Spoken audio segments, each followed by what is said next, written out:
The Technology Innovation Conference 2018, held at Gallagher Estate on the 1st and 2nd of February, attracted more than 1,000 ICT experts and decision-makers from across the public and private sectors. Opening the proceedings on the first day was Gauteng MEC for Finance and E-Government, Barbara Creecy.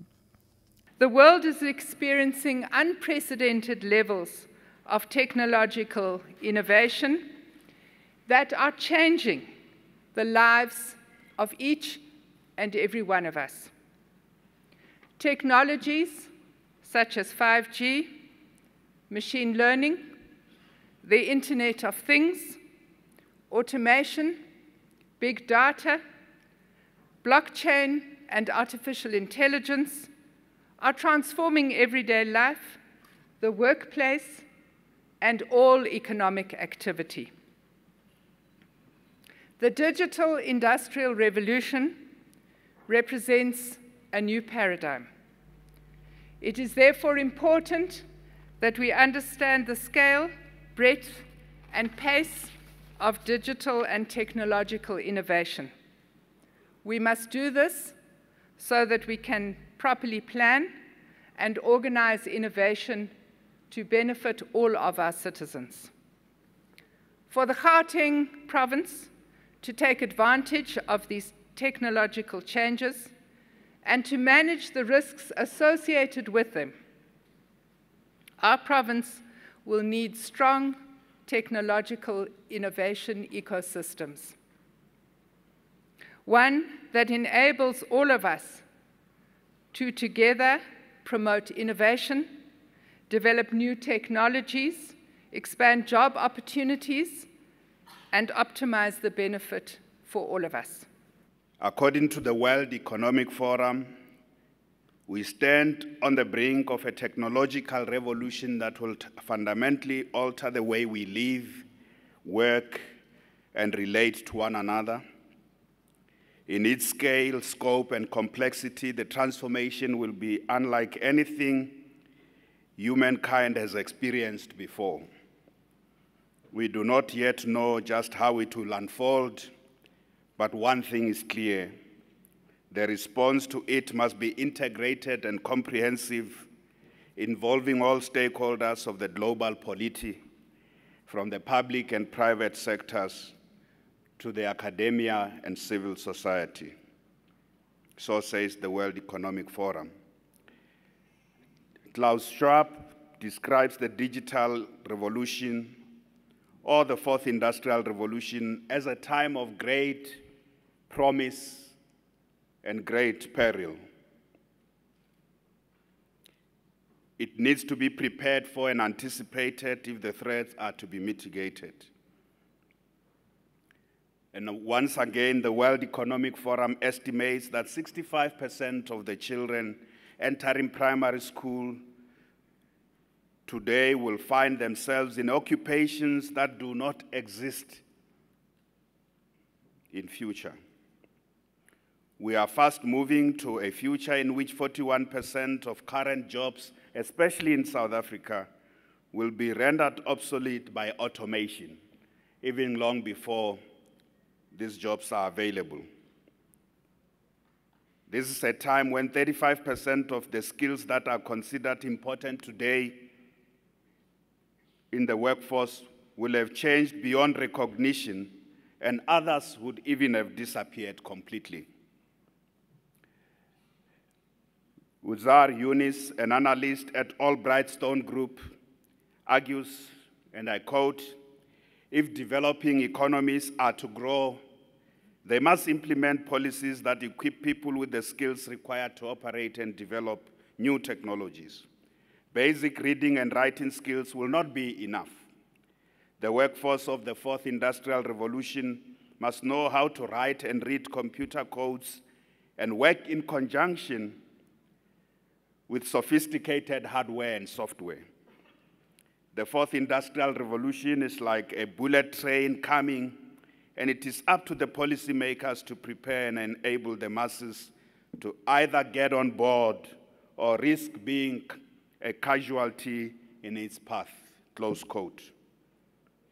Africa cannot be left behind. And Africa, this time round, cannot miss this train. We must craft a collective response to the opportunities and the challenges brought about by the Fourth Industrial Revolution. And that response must, of necessity, be integrated and comprehensive, involving all stakeholders, from the public and private sector to the academia and civil society. So we are delighted that you join us here today. There is evidence that in the South African economy, we are transitioning to the knowledge-intensive sectors of our economy, although not at a fast pace enough. For instance, the average ICT intensity of jobs in South Africa has increased by 20% over the last decade.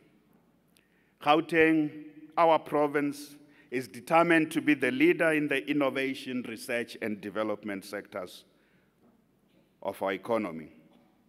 We are the first provincial government to set up a department of e-government in our country as part of our ambition to be a smart, innovation-driven, and knowledge-based economy.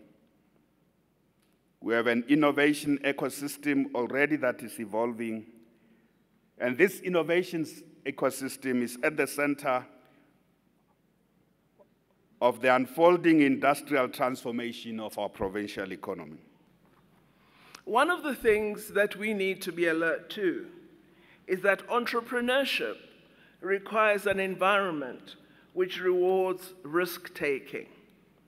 Every year, many ventures start and many ventures fail. However, for a successful entrepreneur, failure is a learning experience. We should encourage entrepreneurs to have no shame in second, third, or fourth attempts. Entrepreneurs are people who do not give up. They don't give up on their ideas. They don't give up on their teams. They don't give up on themselves. And we need to be there with them on that journey, providing adequate support.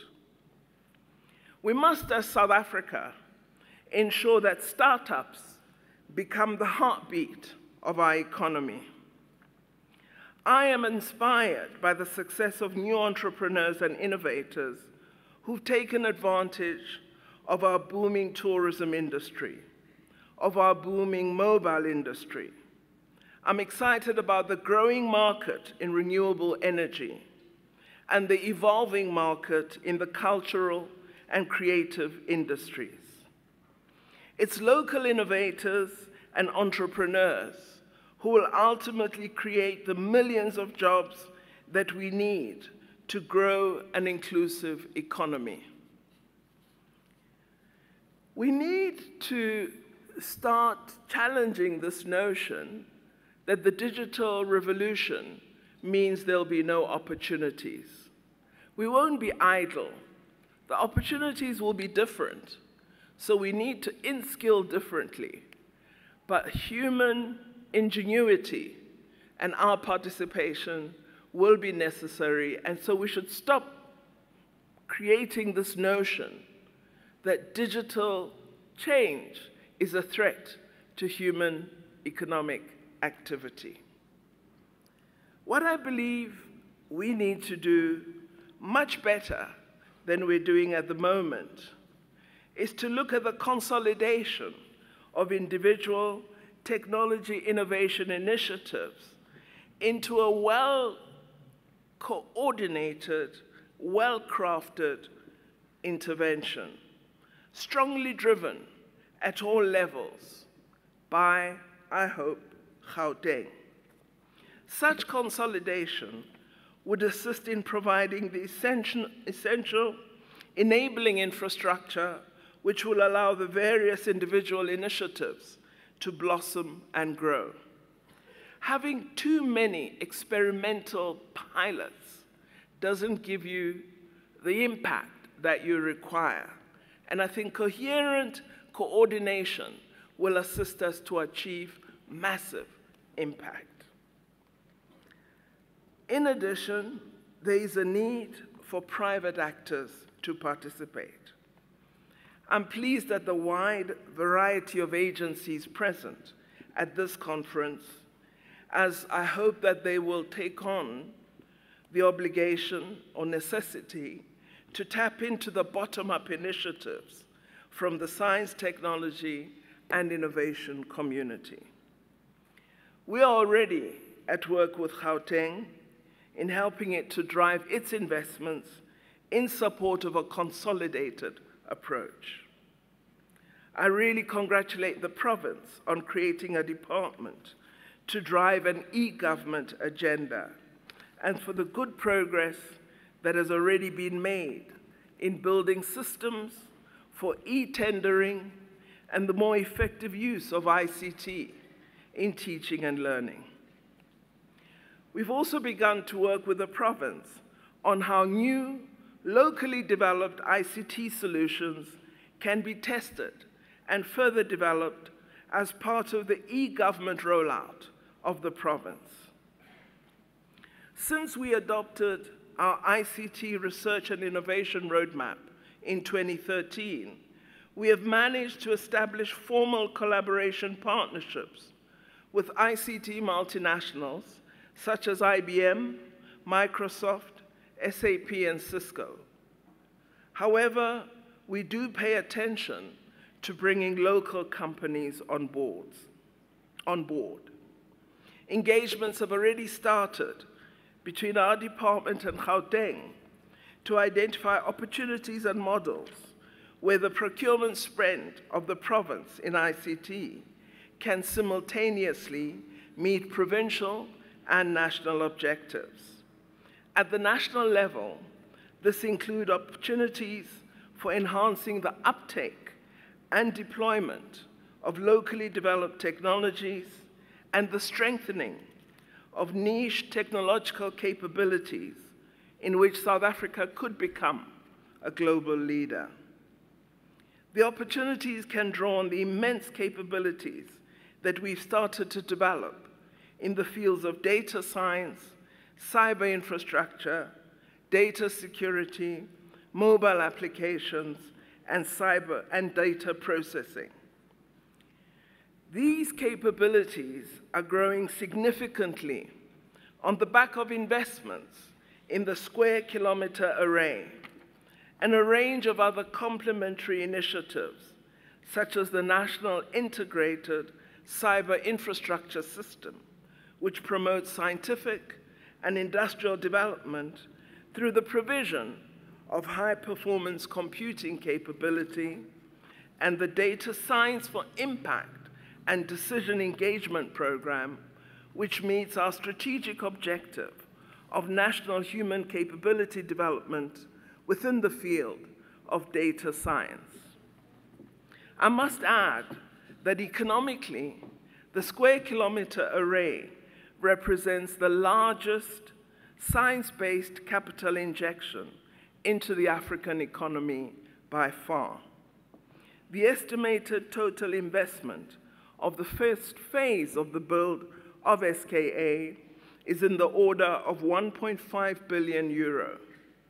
This investment will result in a number of immediate and long-term socioeconomic benefits accruing to the entire African continent. In addition to these high-impact opportunities, there are a range of other partnerships with Gauteng that are underway. They include a national recordal system which supports communities and indigenous knowledge holders to document oral indigenous knowledge of traditional medicine and indigenous foods, which are closely associated with our vibrant biodiversity. Partnership opportunities are also developing with respect to the deployment of hydrogen fuel cells and other alternative technologies as backup power, for example, for traffic lights, as well as partnerships in waste and water technologies. We're also working, most importantly, with a number of Gauteng institutions.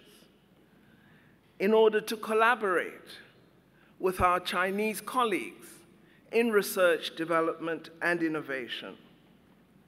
We're currently investigating location options for an innovation center in collaboration with the Chengdu High Technology Zone. We're very excited that there's a significant opportunity to twin Chengdu with Gauteng. We believe that in the medium to longer term, this could translate into a science and high technology zone to facilitate the transition from innovation prototypes to industrial and commercial manufacturing. There are ongoing discussions between our department, Trade and Industry, and the Gauteng Growth and Development Agency about this planned development. What I would expect to see in such a high-tech zone are projects supporting our key flagship initiatives in the beneficiation of various minerals into competitive products. This includes our development of titanium powder, of fuel cells, of various composites, of products from fluorochemicals, products from nanoclays, and so on. We've invested in these flagship initiatives to advance the research and development and mature these technologies into industrial products. In some instances, we've taken more than a decade making such investments. Many of these initiatives are now at the stage of commercialization and ready to enter the market. We're pleased at the possibility that greater international exposure of our capabilities, including investors to investors and commercialization partners, will greatly assist these efforts. In a similar fashion, we also intend to prioritize the establishment of agri-hubs to enhance government support and technologies for agro-processing. Many of these initiatives are happening right here in the Gauteng province and are building an innovation-based city region on a par with a number of emerging innovation city regions in Asia and the Americas. I'm looking forward to the answer to my very challenging research question. How might the digital revolution fundamentally alter the lives of the poorest, of the most vulnerable, of the most marginalized? And if we find the answer to that, which I believe Gauteng could lead us in doing, then our meeting in the summit would have been worthy of attention. Thank you very much.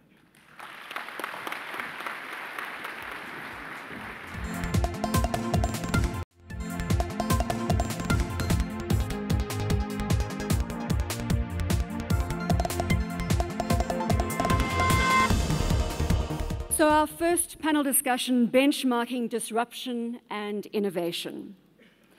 And as we've heard, we're witnessing unprecedented and rapid technological innovation throughout the world and throughout Africa, including South Africa. This discussion will analyze international and local disruptive trends and innovations in government, industry, and social society, and society at large, and further the implications for Africa, South Africa, and Gauteng. What can we learn from experiences in places such as India, China, the USA, Europe, and other countries about managing innovation, managing change, managing science and technology constructively for all citizens and the parts of the planet that they live in? To deep dive into this discussion, it is my pleasure to introduce Mr. Walter Adeo, Chief Digital and Innovation Officer at Deloitte, South Africa, Mr. Tolga Avsar, who is the Regional Vice President, Gartner, Mr. Carlos Oliveira, who's the Regional CEO, Leadership Business Consulting, and former head of the Innovation and Knowledge Unit in Portuguese government. Mr. Peter Goulding, who is the Global Public Safety Expert at Huawei Technologies, and Matthew Pennells, who's Digital Transformation, ESRI, or ESRI, Global USA. Again, the mandate for ourselves as a panel and as a moderator to come away from this session with 2 resolutions that we can take and implement. And we're going to build throughout the different panel discussions today on those resolutions, which mean that this will actually result in tangible change. It will not just be a talk shop. So I'm going to open to our first discussion leader here, and Carlos. One of the elements that we discussed when it comes to digital transformation and energy and technological disruption is that we cannot embark on that revolution, the 4th industrial revolution, so to speak, if we do not get our priorities from an energy perspective right. And you mentioned that earlier in our briefing discussion. I wonder whether you could share the importance of the energy network behind technology before we go any further, sir. Bronwyn, thank you very much. First of all, glad to be here. Congratulations on Gauteng Provincial Government. I think that the Premier and the Minister have set the basic tone, very well constructed speeches. And I think that Gauteng and South Africa have got all the conditions to succeed in this digital challenge. I see that there is a whole lot of things being done. I work internationally in Europe, Africa, Silicon Valley. So I've got an international perspective. And what is being done in Gauteng is outstanding. I think that one of the challenges, not to repeat what has been said, is speed. Speed and execution. Really, that's the challenge. Connectivity is really the base. Internet connectivity is really the base for everything.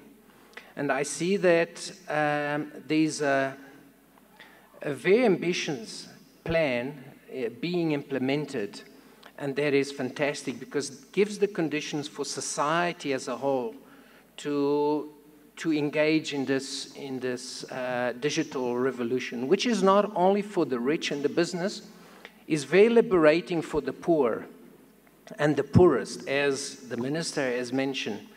Now, interconnectivity needs energy, and the two go together. I think that South Africa has had an energy challenge, which is overcoming. So this binom, this link between energy and internet connectivity is very, very important. Let me just give you an example of how things can speed up before I pass on, and you're looking at me to pass on to others. In Portugal, if we're looking at benchmarking and best practices, in Portugal, there's this platform that obliges all operators that have got infrastructure to put their infrastructure on the site. So that forces everybody by law to share their infrastructure, because as the MEC for Finance in Gauteng can really see, investing in internet connection is very, very expensive. And African countries and Gauteng also has got that challenge. Internet connectivity is very, very expensive. So you need to have new approaches. And this is an idea. Everybody is forced by law to put their infrastructure, even the local authorities, the railway infrastructure, the road infrastructure, everything helps to connectivity. The energy, everyone has got to be there. Even future investments have to be placed in the platform. And the ones that have got the most developed infrastructure, the operators, they don't lose out, because through that system they can also sell their infrastructure to the others. So this energy and the basis of internet connectivity is really, really important as a starting point to get execution done. We've heard from Carlos, and I like that as a tangible element going through. Everyone forced by policy to combine their crucial infrastructures in a quest for speed. Peter, I'm going to bring you in here because, again, in our briefing session, we had discussed extensively that the vision is with us. We know where we need to go, but there are impediments to that vision. And I'd like to just get your thoughts again, if we continue with this element of speed and execution, what is it that we can contribute as public and private sector to forcing the status quo? As technology experts, I think we all recognize, don't we, we want a platform. We have to have a platform and a network to be able to connect people together. And it's important that we have that platform that's really open.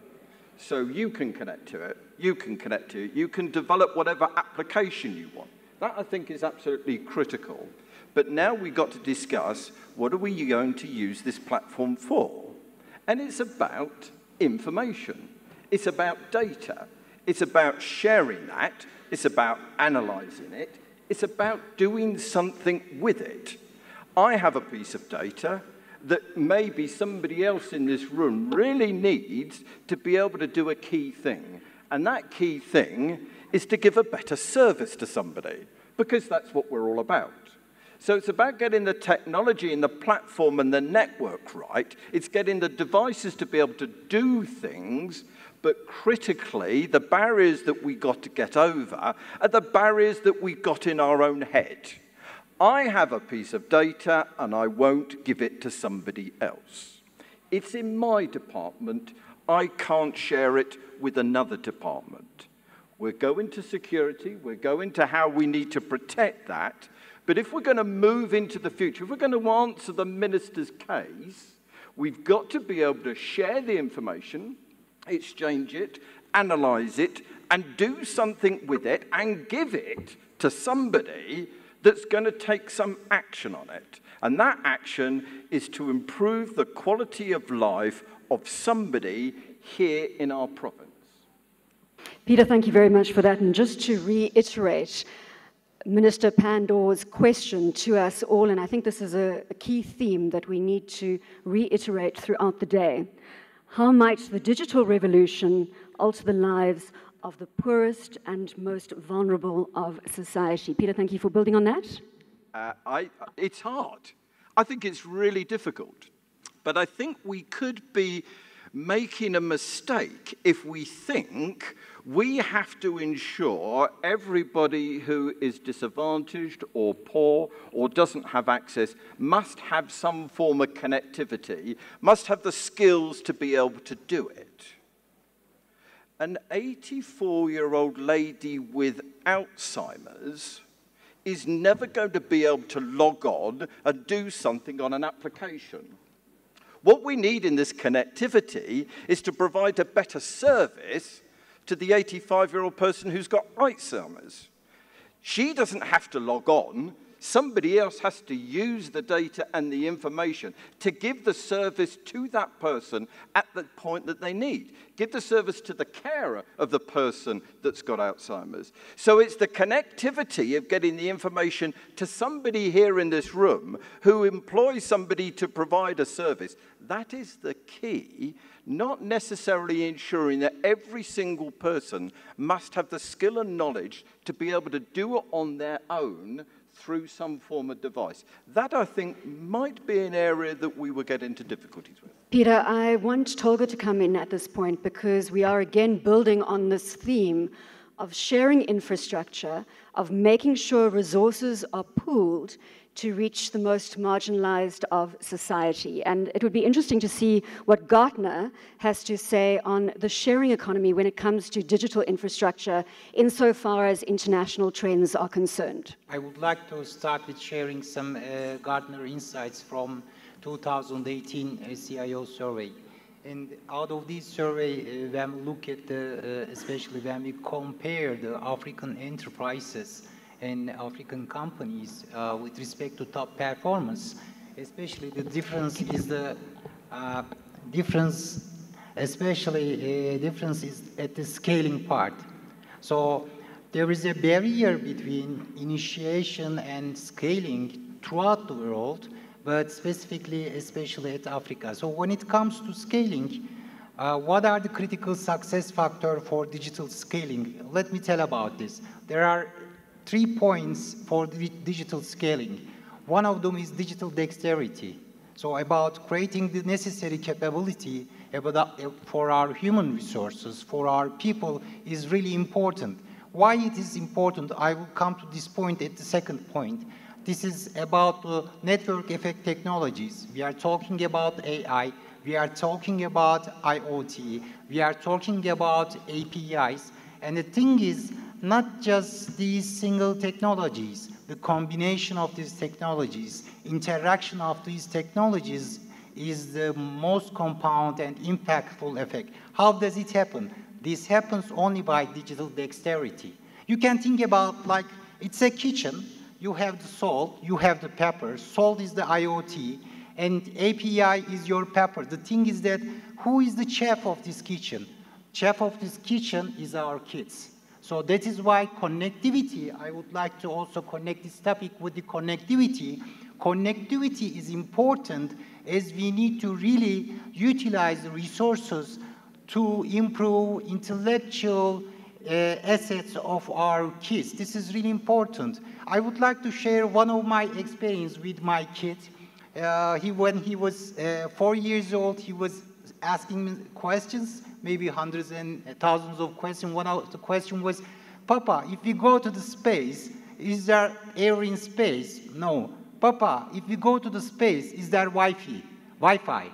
So this is the thing. The Wi-Fi is the basic human need for our kids to reach the basic resources, as well as to reach the information and knowledge and asset to be chefs of their kitchen.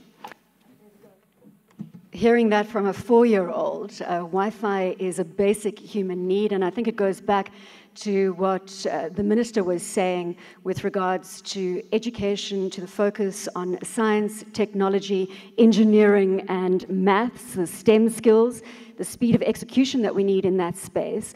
And I'd like to bring Walter in here to talk to us again about the speed of execution when it comes to mobilizing business and to mobilizing leadership. And I would also just like to say we've seen great leadership displayed by Minister Pandor and by Premier Makhura in the session already today in terms of the transformational changes that we are seeing not only in South Africa, Minister, but also in the Gauteng province with the e-governance charge being led by Gauteng.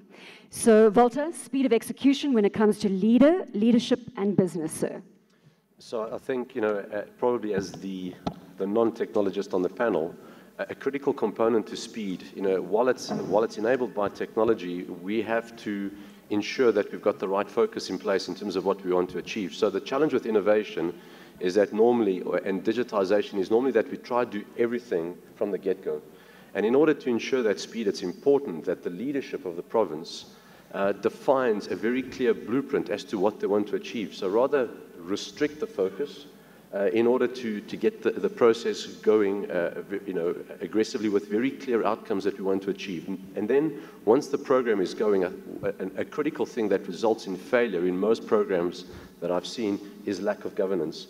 So governance is required, and I'm not talking onerous, slow governance. I'm talking at a kind of governance that enables for quick decisions, runs at a much higher clock speed than the general entity or the organization, so that we can progress.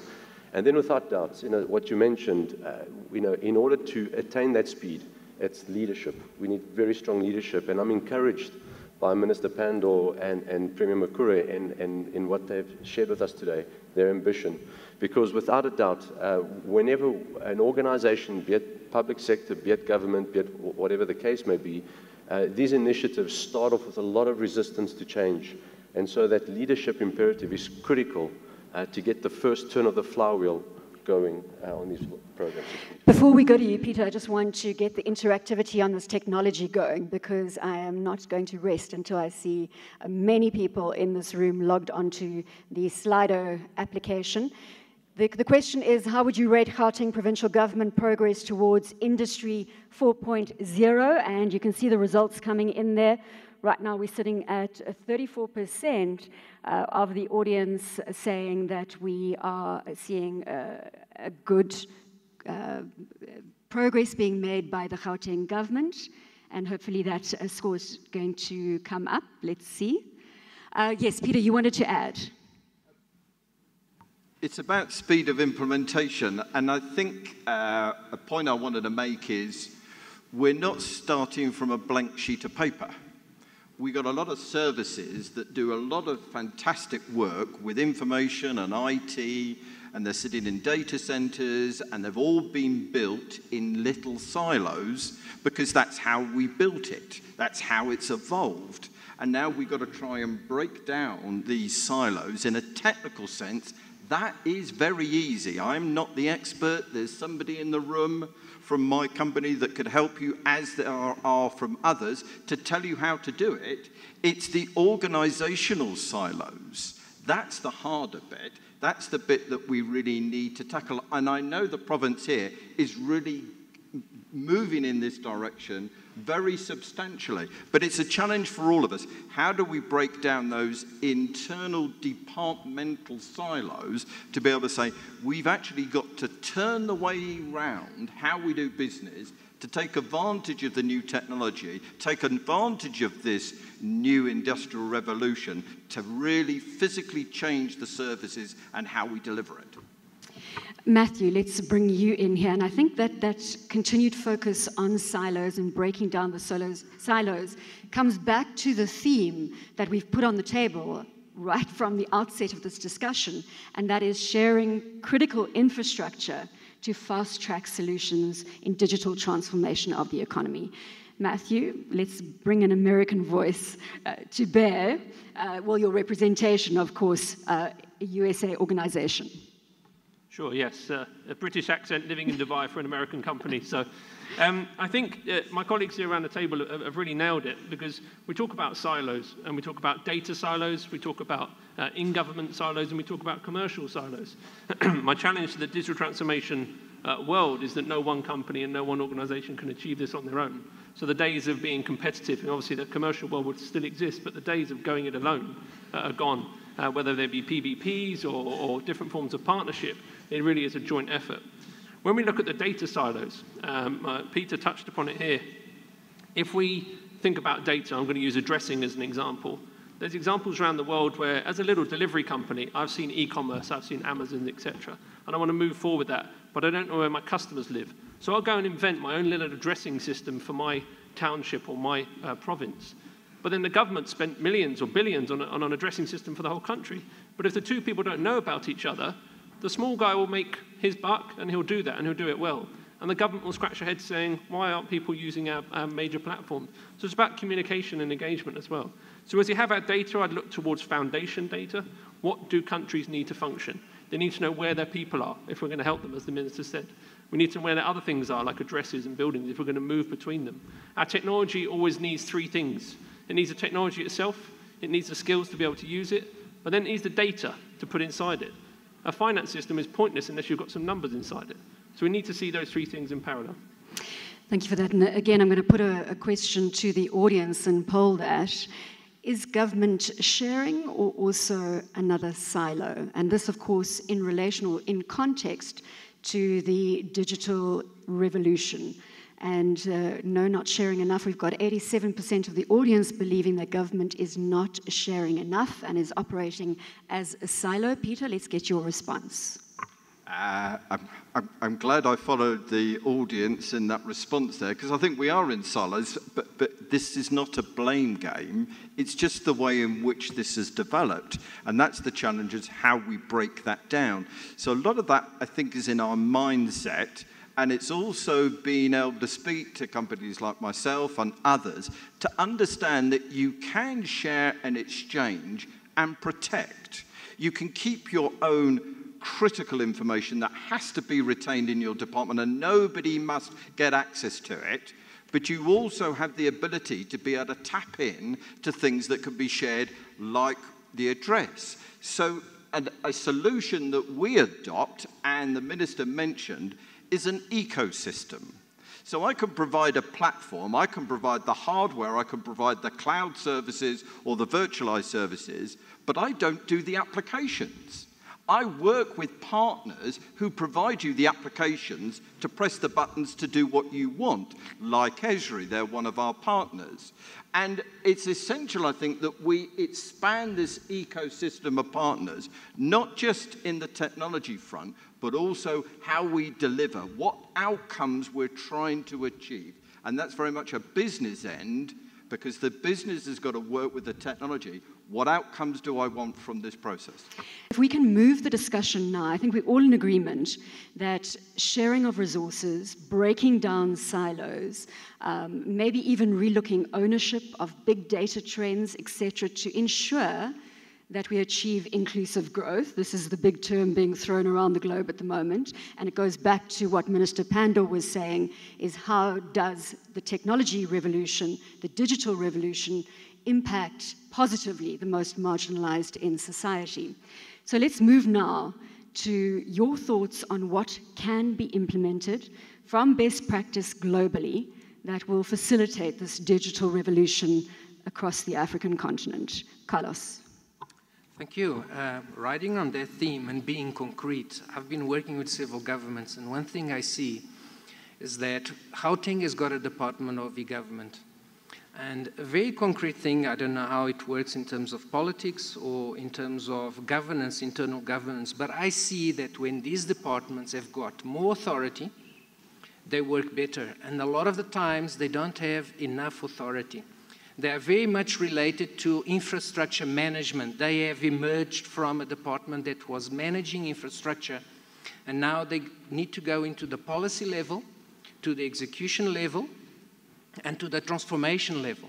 And that means that these departments, in order to deliver, they need authority. They also need a budget. I was seeing some statistics. In the UK, that's probably the top example, they spent $350,000 US per capita in internet deployment. In South Africa, not Gauteng, but South Africa, it's 6. The medium for Europe is 250,000. So these departments need budget. Also, they need collaboration skills and capacity to mobilize other departments and start breaking out these silos. For example, they can have supervision and vetting on all IT expense so that interoperability is guaranteed. So one very practical thing is working on what we have and being concrete and going one step further. That's very important. May I talk about the poorest? Yes, you may. All right, very quickly. I think that connectivity must not be a broad plan, but must be a plan that is directed at segments of the population. You have to segment your population, the youth, the rural versus the urban, the farmers, and you need to have specific policies and investments for these people in terms of their lives. Has to be citizen-centric. So you need to depart from what is their activity, what is their economic activity, what makes sense to them, as Peter was saying very well, and work from there. And that's how you'll address the poorest. Let me just say about 2 things about entrepreneurship.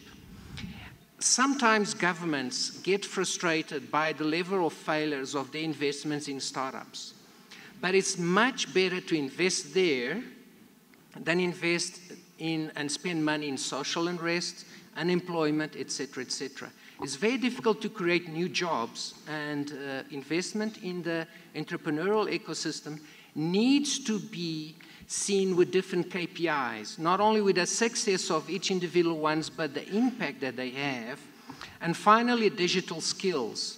Really, there's a lot of talk about digital skills, but then I see governments around the world not shifting from traditional teaching to the new 21st century skills. And STEM, as you mentioned, that is science, technology, engineering, and maths. At school level and academic level, it's fundamental.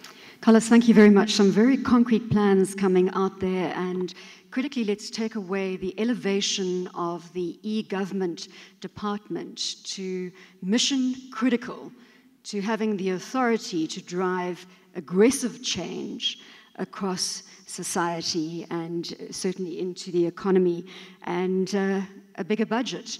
We are going to continue to build on the segmentation of the population and connectivity needs. Tolga, let's come in here. I agree with Gellert in terms of segmentation of the population. It's also the important thing is building the digital strategy. While building the digital strategy, there are two pathways. One is indeed digital business optimization, which includes improvement of services, improvement of customer or citizen experience. And the second one is indeed digital business transformation, which is the risk one. The new business model, disrupting the industry and creating totally different new services at the beyond. And when I again retrospect to 2018 CIO survey, when I look at the priorities of business and enterprises, organizations, the two important topics for the African enterprises, organizations, first one is cost reduction, and the second was digital business transformation. Meanwhile, when we look at the top performers telling that the first one is the digital transformation, and the second one is the growth. So there is a compromise. It is also depending on the funds and budget. And also when we look at the budget-wise, the top performer companies are investing more in the digital technologies.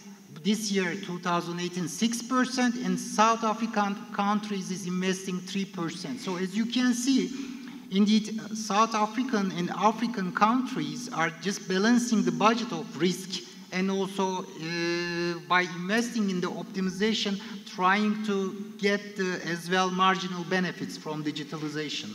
I do want to just come back to the segmenting the population so that I understand this as a takeaway, because both you and Carlos have emphasized the importance in terms of reaching the most marginalized in society. Can you give me a practical example? How I understand it is that you're saying deploy heavy resources to those more marginalized, the rural areas of the economy. Would that be right? Yeah, it depends on which industries you would like to focus. You need to define which industries are the strength areas that you will concentrate, and in line with this, which side of the population, if you want to improve the poverty, which, is it healthcare or is it education? You need to really segmentize, and then in line with this focus, define the technology that will support indeed enhancement of poverty. Walter, you wanted to continue, and Peter, if you can follow from Walter. Absolutely. I think there's an important word that you mentioned, and that's that focus. So what I would like to see in terms of the initiative taking this practically forward is to, define and commit to what we want to achieve out of this innovation digitalization initiative. Let's be very clear, have very clear metrics and timelines that we work towards. Define the sectors that we want to be in. We're not going to be leaders or competitive in all sectors. So let's define the critical sectors that we can export to not only will they be good for the province and the country and the continent, but that we can export to the rest of the world as well. And without a doubt, in everything that we do, we need to have a do-good factor. So it's not just about creating new businesses, etc. The do-good factor is it good for society? And it comes down to a mindset that suggests that up until now, innovation in the public sector has really been closed innovation. So it's the public sector taking on the burden of defining what needs to be done, designing the solutions for it, funding it, and deploying it. And I think that's an unreasonable ownership that we place on any organization. If you step across and you look at the leading businesses in the world in the private sector, they don't necessarily innovate alone anymore. In actual fact, less than 30% to 40% of the innovation comes from inside. They remain leading because they embraced open innovation, they drive collaboration with smaller entities, and by doing that, they uplift the innovation and the digitalization of the economies that they're in. So I would encourage a mindset, and someone on the panel spoke about mindset, that says we shift away from closed innovation to open innovation, where the role of government is to create the platform on which anyone can innovate. So government defines, this is a problem that we need to solve in society. This is the budget. Now, let's open it up and see how we resolve it. And that in itself drives entrepreneurship and innovation, because the solution could be brought to the fore by an international conglomerate or by a local Johannesburg-based startup. And they've got this platform through which they can build their business and do good to society and achieve our innovation goals. Peter, let's get your voice in here. Madam Chairman, could I challenge the audience? I totally agree with you on youth. Turn it on its head. It's about old age. It's about the elderly.